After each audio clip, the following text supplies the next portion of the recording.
Welcome back, drawers. This week we're going to be talking about cylindrical forms and cross contouring.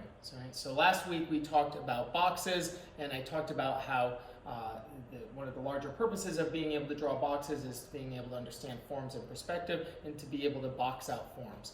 Going along with that and moving toward being able to draw faces and people and some of the more interesting things, cylinders are particularly important for rendering forms like what we call the primitive form, which is the arm, right, which is a cylinder. So the primitive form is a cylinder shape like this, right, and then wrapping it around like this, the neck, the legs, etc.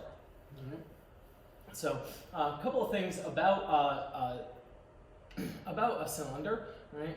A cylinder, right, is basically kind of a shape, right, that looks something like this, right? And then on the top, you have an elliptical form like this, right? And then on the bottom, you have an almost equal elliptical form down here. It's actually a little bit larger on the bottom. Mm-hmm. Right? And that is a cylinder. Right? The cylinder is actually made up of many elliptical type forms like this. Right? So we can just kind of keep drawing ellipses like that to help us better understand our cylinder, something like that. Mm-hmm. So one of the things that's really important for people to be able to draw cylindrical forms is to be able to draw an ellipse. And so you just saw me do a few of them there. Right? And the ellipse is something like this. So notice my motion. Notice how my whole body kind of rocks a little bit, but it's mostly in my shoulder. It's mostly in my shoulder, right? But it's kind of rocking around like that as it goes around. Right? You can imagine that there's a little tiny kind of motorcycle guy right here. So a little tiny motorcycle sitting over here. It's kind of drawn like this. And there's the front of his motorcycle, gas tank over there. Right? The handlebars are kind of low because it's like a little cafe racer. And he's kind of going along, zipping around on his little bike here, going around and around and around. At no point is he ever in jeopardy, right? Because there's no sharp turns, there's no angles there. And one of the common mistakes that people make when they're trying to draw a cup or a form like that is they'll go to make the top and they'll want to go something like this. Right?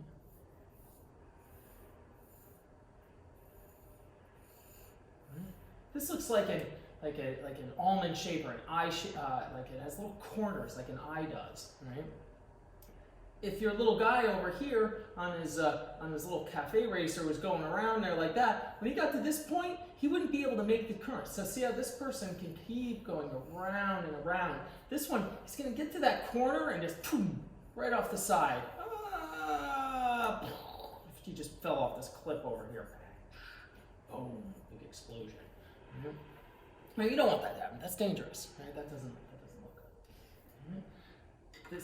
What are the ellipses? All right, so those ellipses, as you're seeing them, right, what they basically are, right, are they're a version of this circle that you're seeing here, right, but only in perspective. So as it goes back, right, it gets smaller and smaller. So it goes from a circle to an ellipse to a flat, right, or a straight line. Right? So you can imagine this, you have a circular form. As it tilts back into perspective, and you start seeing it in perspective, it becomes elliptical, as it keeps going around and around, it becomes flat, and then it starts becoming elliptical again, until it becomes a circle. Right? It keeps going around and around. Right? So we could render that. Right? So for a sort of basic understanding, you imagine here's the first one that I drew. I'll put it over here. Right? Make a circular form there, going around and around. And then I'll make the other one kind of down here, somewhere around here. There's our plate falling, something like that. Right? Jump to the middle somewhere, right? And we'll make the middle plate here. Oh, that's a little high. Move it down just as we do that. Put it something like that, and I have a little bit of a flat sort of bottom here because it's a plate. Now here, right in the middle, right, somewhere here, I'm going to have an elliptical form. It's going to be this long, because it sort of relates to these guys, right? And then how high it is, you can imagine this, we could draw a square box around an ellipse, right? So the distance from here to here is the distance from here to here, and the distance from here to here is here to here. Right? So on this middle one, I'm going to make it about half this. Right? So I'll make it about there. So something like that, and something like that. Right? And I'm going to get an elliptical form that looks like this.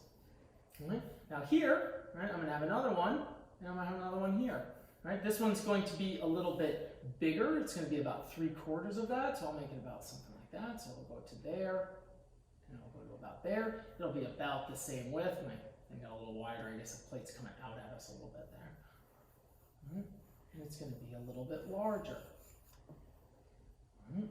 And then as we're kind of going down here, this one is going to get a little bit smaller. So we'll make it about 1/4. Right? So we'll go from about there to about there. And it'll be about the same sort of width. Right? This one's a little out of place. And I'll try to do a little bit better down here. Right? This one that's about half, and we'll put it here, here, right to here. And then here we got one that's about here. I'll just kind of quickly sort of sketch these in. We got one that's about here. So we'll go from here to here and here to here, and it gets a little bit larger. Right? And what you end up with is a plate rotating in space like that. Right? Now I've ventured up here, started to draw a couple of quick little cross contours on there, so that the cylinder is made up of multiple ellipses as it keeps going down. Right? So if I were to draw just a bar like something like this, right? And I were to put an end like this and an end like this, right? You can't tell if that is coming out towards you or moving away. Right, so if I were to go something like this, right, all of a sudden this form feels like it's going, right, in this direction. Right. If we were to remove that,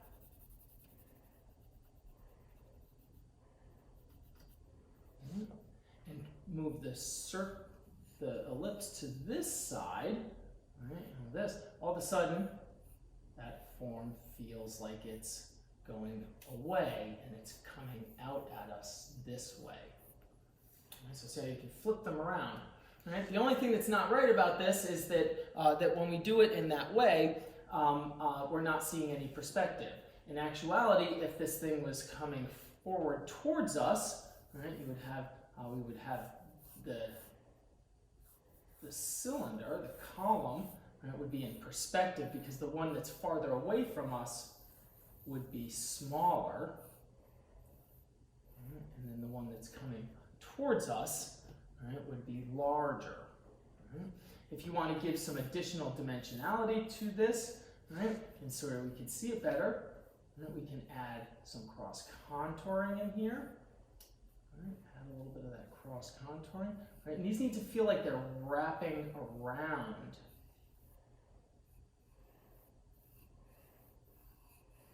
Feel like they wrap around. You don't want them to feel like they come to these little points, right? We don't want this. We don't want this. Right? We want these to feel round, like they're going around like something like this. Right? Now that feels like that is coming out towards us. It's moving in this sort of direction. Mm-hmm.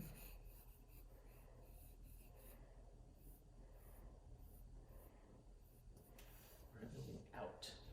Mm-hmm. Now, one of the important things about doing one of these ellipses is that you can notice when I'm moving around like this, right, there's a center to that. Now, if I'm actually to really draw these squares, right, what we're really seeing here, right, is actually a square shape, right, in perspective, right, and that.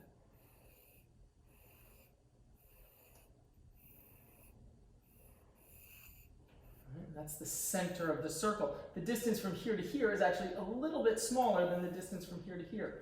Now, through that center,